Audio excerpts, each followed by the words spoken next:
Hi there, everyone. Welcome to this edition of Jamaica Magazine. I'm Adrian Atkinson. Let's get the pages turning. I wonder who that somebody be. No, sir. Let me look for my glasses. Oh, that somebody look like Roy, sir. Miss Lottie, walk on. Me glad for see you, Roy. Although things never go on for you, America, me Yeah. glad say you there. Yes. Lift your head high. Yes. Stay out of trouble. Yes. And you can have a fresh start back home. All right, Mr. G. Thanks, you hear? Let's all work together for a fresh start back home. This message is brought to you by the Office of the Prime Minister. If you've ever traveled abroad, you may notice certain stipulations on what you may take with you to these different countries. Well, the same measures apply to this land we love. Maybe you have a business idea of doing something that no one else has ventured into, or there's still room for more. Maybe an idea that involves importing live animals to the island. You need to know the facts about this move. In this week's Get the Facts, we explore this topic.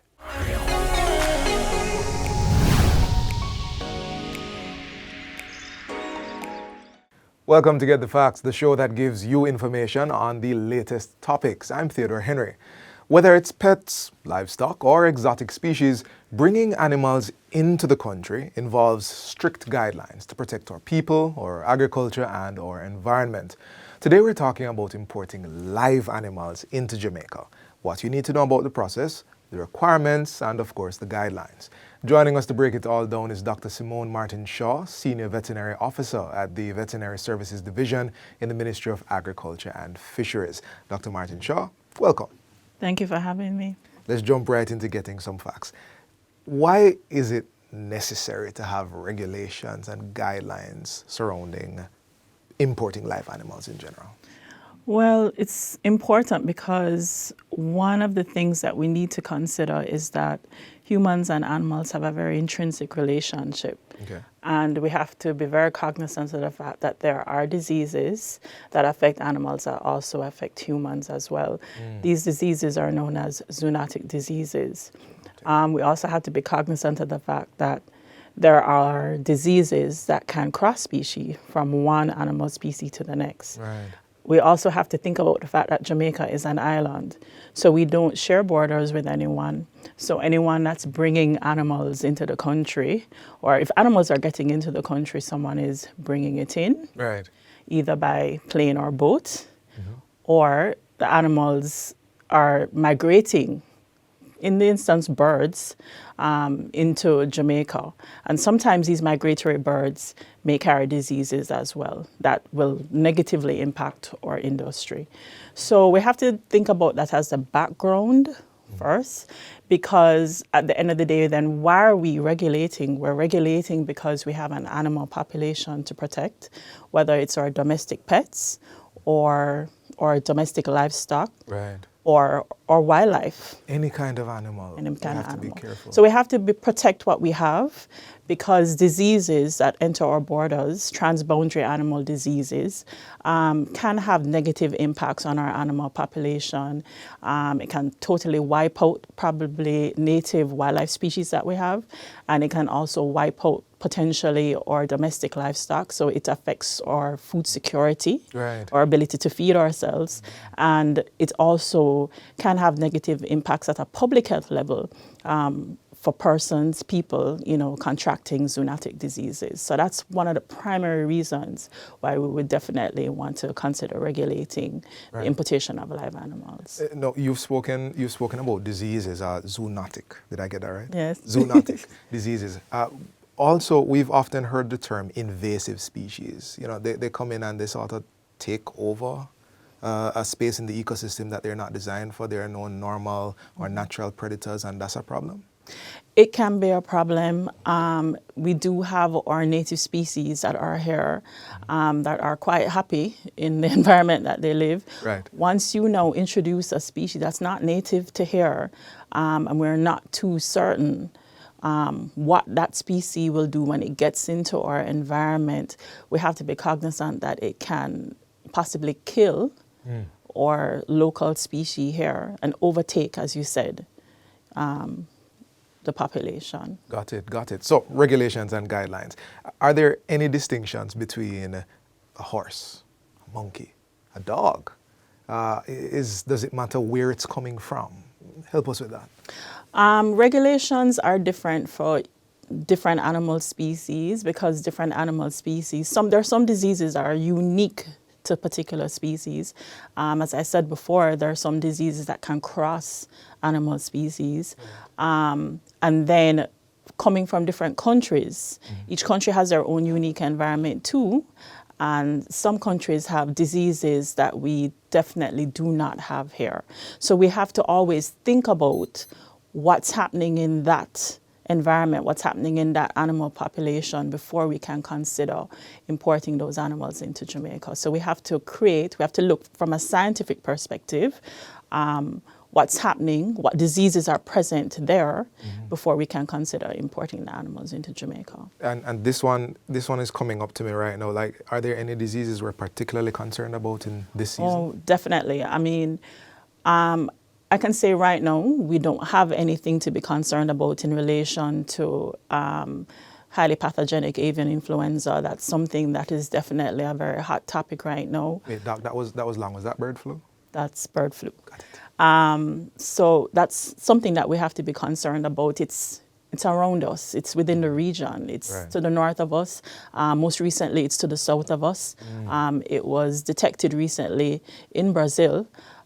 So we have to be very, very careful when we're thinking about importing and dialoguing with our partner countries or partner veterinary services in terms of what they need to do to satisfy us for even poultry and domestic pet birds coming into the country. Poultry and pet birds. And you had underlined something very important, I think, in your earlier answer, that this isn't just about, animals infecting other animals. It has import to our food security. That's right? correct. Especially with bird flu, as you mentioned. Yes. If it gets away in our chicken population, we're facing a real It could be issue. devastating. I mean, it's devastating economically.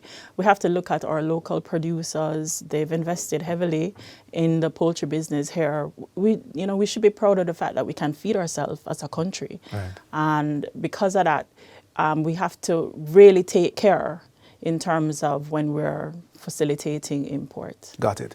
We are going to take a short break. Our discussion will continue with Dr. Simone Martin Shaw, Senior Veterinary Officer at the Veterinary Services Division in the Ministry of Agriculture and Fisheries, right after this break.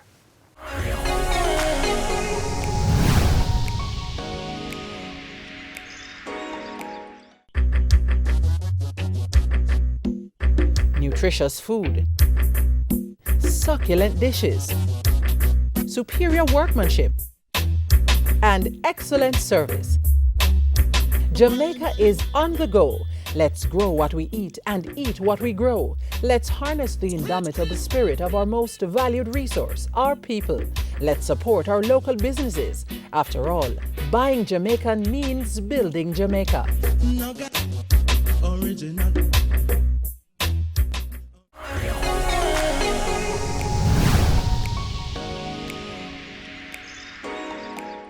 Welcome back. I'm still speaking with Dr. Simone Martin Shaw, Senior Veterinary Officer at the Veterinary Services Division in the Ministry of Agriculture and Fisheries. We're discussing the importation of live animals to Jamaica, and in this segment, the guidelines you should follow. Dr. Martin Shaw, so someone wants to import live animals for whatever reason. Walk me through the process. How do I apply? What permits and licenses might be required? All right, so you can import domestic live animals. So we're talking like dogs and cats for your personal use. Persons can also import farm animals, domestic farm animals, and usually wildlife is usually reserved to attractions, right, like your zoos. And each category is different. I think most persons probably would be interested in domestic animals, dogs and cats. Right. So most recently, we had adjusted our regulation to facilitate the importation of dogs and cats from more countries than we typically used to. Usually it was just restricted to the United Kingdom. And of course, those countries are categorized based on whether those countries have rabies present or not. We don't want rabies again. Rabies is a zoonotic disease. It's a very deadly zoonotic disease. So we have to ensure that the animals that are coming here specifically are vaccinated for rabies, or they're not coming from a country where rabies is present and vaccination is not practiced. Usually that is done by persons applying online. The necessary application forms are online. We review the applications. There are certain criteria that we look at initially for dogs and cats. And once those criteria have been met, then they go to another process where it is that they have to do a particular set of tests and vaccinations prior to entry within a specific time frame. So that's when the animal arrives? No, that's prior to. Okay, right. okay. We kind of put the responsibility on the exporting country to make sure that all the requirements are met before they get here. Times have changed. Persons have their dogs and cats almost like their baby. Yeah. So and I've been seeing a lot of like dog shows and yes. that industry It's becoming seems to be more exploding. more and more popular, Right. in our society. And so persons, they don't want to really subject the animal to these extensive quarantine requirements that we might have. And so what we've done is that putting the responsibility on the exporting country to ensure that the requirements are met for these animals to enter allows persons to come in with their animals. We check them at the airport, make sure that the documentation is okay, that the animals themselves are okay, and then they can be released with their owner once they get in. But the requirements are stringent. We still want to protect the population that we have here. Right. And, we definitely don't want a situation where we have rabies. We're proud to say that we're a rabies-free country. Got it. You zoomed in on the dogs and the cats, but at a larger scale for, say, domestic animals, livestock, perhaps even something a little exotic.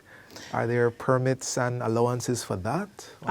As I said, exotic animals are usually more refined to your zoos, your attraction facilities. Okay. And those imports are usually done collaboratively with NEPA, ensuring that these animals, if they are protected animals under CITES, that the necessary permits are acquired by these facilities. So we do facilitate the importation of wildlife species at zoos and other attraction facilities. And we ensure, working with our partners at NEPA, that the animals meet the necessary requirements internationally to enter. For domestic livestock, it's a little bit more challenging. Usually you're importing a larger number of animals. Right. Domestic livestock, again, we have to make sure that the requirements for them to enter, it's not going to negatively impact our livestock industry here, and it's not negatively impacting the animals in a way where it is that, we are concerned economically from a socioeconomic perspective, any kind of negative, devastating impact introducing unwanted diseases. Right. I'm curious if there's any criteria for the importer themselves, or is it just the animal? The importer, we usually look at where they're going to keep the animal. Are they meeting certain biosecurity requirements? We do inspections, documentation. We do inspections at the farm level as well, to ensure that certain basic requirements are met. Right. Okay, so there's a Jamaica side to the Yes, there is a Jamaica process. side. Yeah. Okay, very happy to hear that. Now, I do want to know, because there have been some incidences where even animals have come and they have stowed away. Yes. How does the ministry treat that sort of situation? So from time to time, you may have some stowaway animals in containers. Sometimes when you're alerted, the animals may have died, or the animals are still alive, and we do have to catch them. Again, we work with NEPA. If it's on the port, we work with the teams on the port to try and catch the animals. Those animals, definitely, we would have to consider putting those animals down. We don't know anything about them. Okay, Yeah. got it. All right, we've had an interesting conversation here, Doc. You've mentioned the zoonotic diseases. We have to protect our ecosystem, or people, Yes. or native plants, or native animals. And also, if I can underline this again, the importation of live animals has food security import. And the Jamaican people have to be careful with that. Have I covered everything? I think you have. You think? definitely. Okay, thank you so much. So that's all the time we have for today. We've been discussing the importation of live animals with Dr. Simone Martin Shaw, Senior Veterinary Officer at the Veterinary Services Division in the Ministry of Agriculture and Fisheries. This has been Get the Facts with myself, Theodore Henry. Until next time, stay safe and walk good.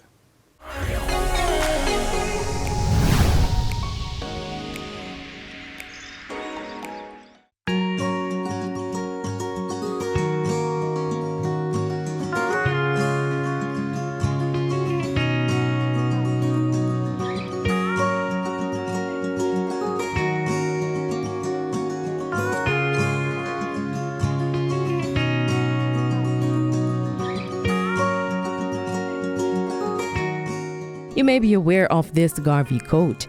A people without the knowledge of their past history, origin, and culture is like a tree without roots, alluding to the matter of humans not having a flourishing future without the understanding of where they are coming from to keep them grounded. It was Garvey who also said, "Intelligence rules the world, ignorance carries the burden." In this day of information, knowledge is all around us. Easily with internet access, we carry around a library with us. We need only to search and search ardently, look deeply into reliable sources. Then we must free ourselves of any ignorant beliefs we may have previously held. The great orator also said, "The pen is mightier than the sword, but the tongue is mightier than them both put together." Educating oneself on a matter increases one's knowledge. With that, one's chances of making informed decisions and acting with prudence grows. The phrase "knowledge is power" is not one to be taken lightly, but to be taken with deep thought and to be acted upon fiercely while understanding the power of knowing. To bring it full circle, we take a quote from another tremendous leader, Kofi Annan, who reiterated the sentiment, "Knowledge is power," and said that information is liberating. Education is the premise of progress in every society, in every family. That's it for this week's Sunday Afternoon Detox. See you next time.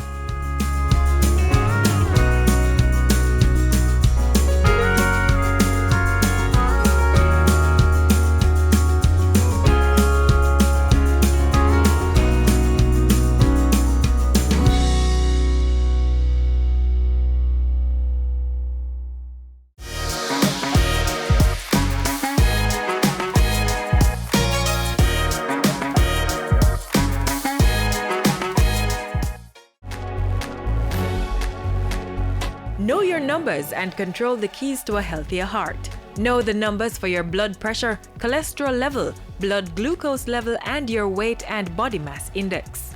Find out the risks they represent and what you need to do to stay healthy. Talk to your doctor and start making healthy lifestyle choices to prevent a heart attack or stroke. It is a problem needing all hands on deck, and it is only through knowing that we can get the ball rolling. I'm talking about the problem of plastic pollution. Let's watch our next feature to learn more. It is all around us. It's in almost everything we use. At times, it's impossible to imagine life without it, and yet, life with it could cease to exist.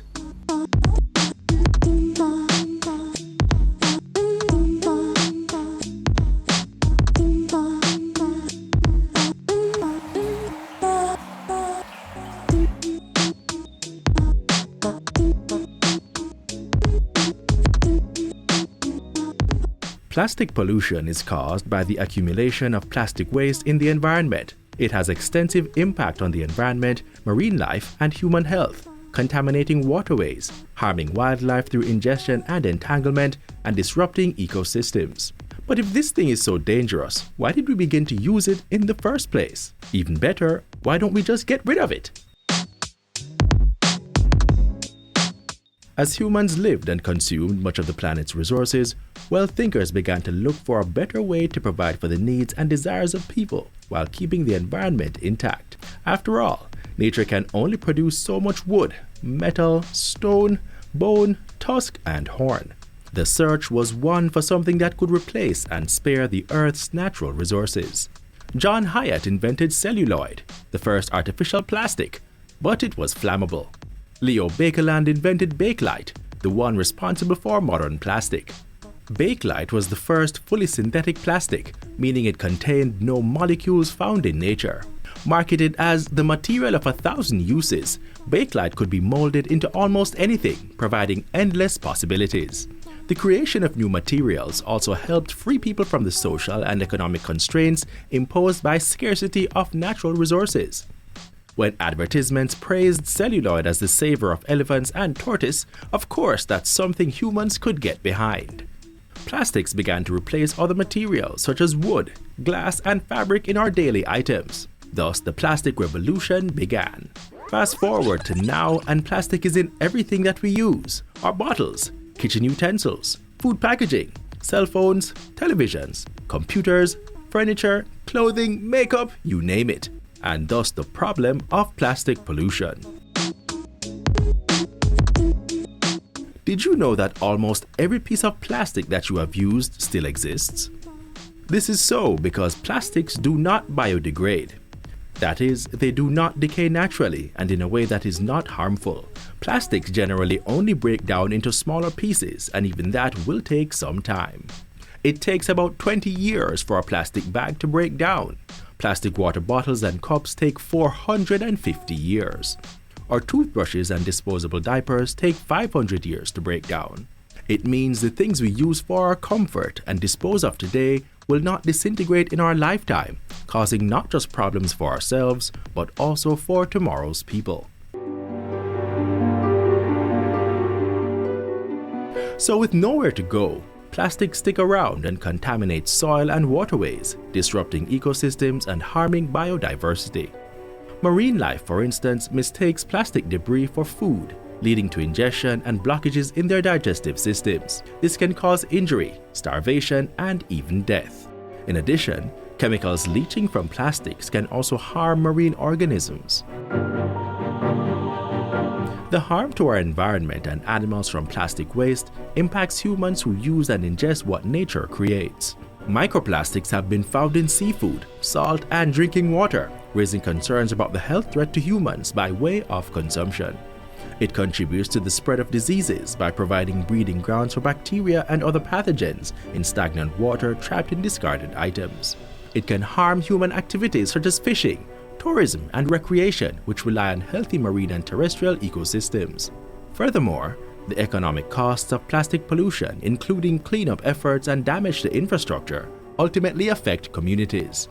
Additionally, exposure to chemicals present in plastic additives and pollutants absorbed by plastics may have long-term health implications, including endocrine disruption, reproductive issues, and cancer. Plastics are made from fossil fuels, which contribute to the climate crisis.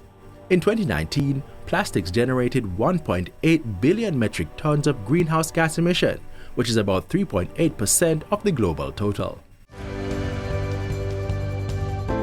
Addressing plastic pollution is crucial not only for environmental conservation, but also for safeguarding human health and well-being. So, what is to be done? We need to significantly reduce plastic production and limit its use. It's something that will not be easy, but which experts say must be done. Recycling, while of some help, will not solve the long-term problem. We need to phase out single-use plastics, something Jamaica has already started.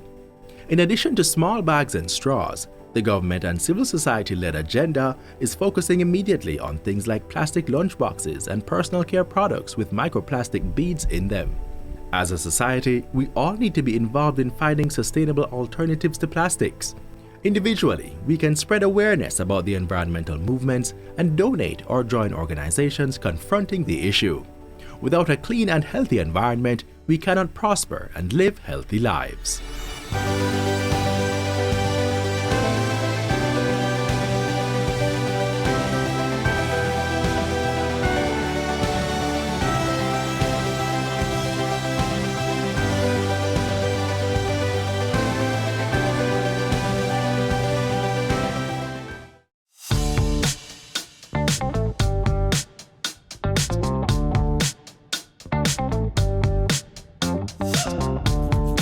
I create crocheted toys, jewelry, and home decor.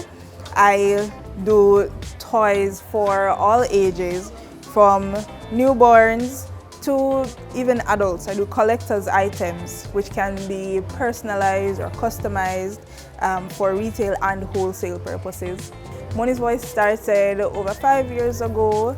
I was in a very dark place mentally. I had just gotten out of an abusive relationship.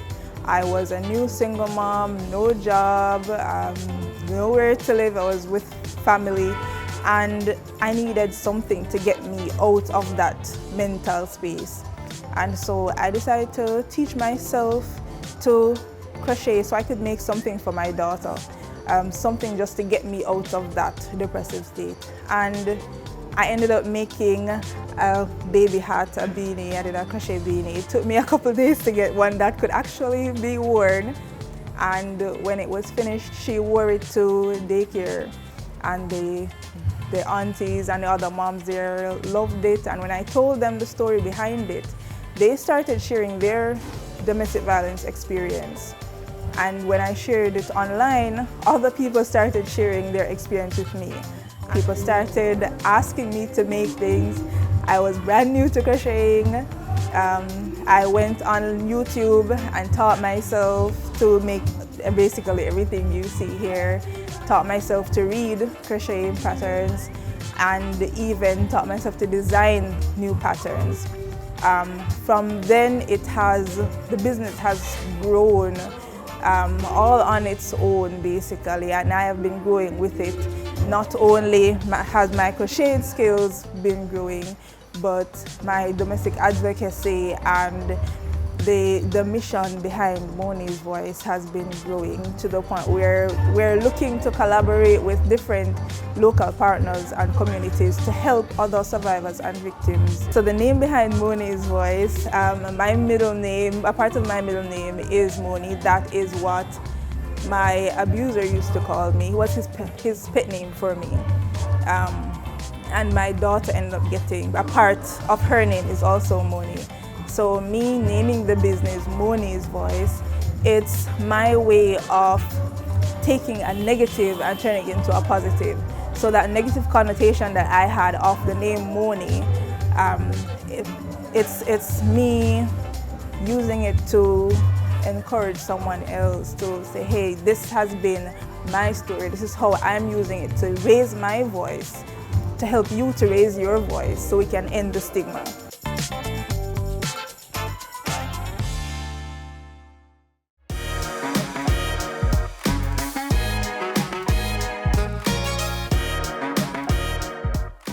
We've come to the end of today's show. To catch a repeat of this or any other, feel free to log on to our website at gis.gov.jm. Until next time, I'm Adrian Atkinson. Do take care.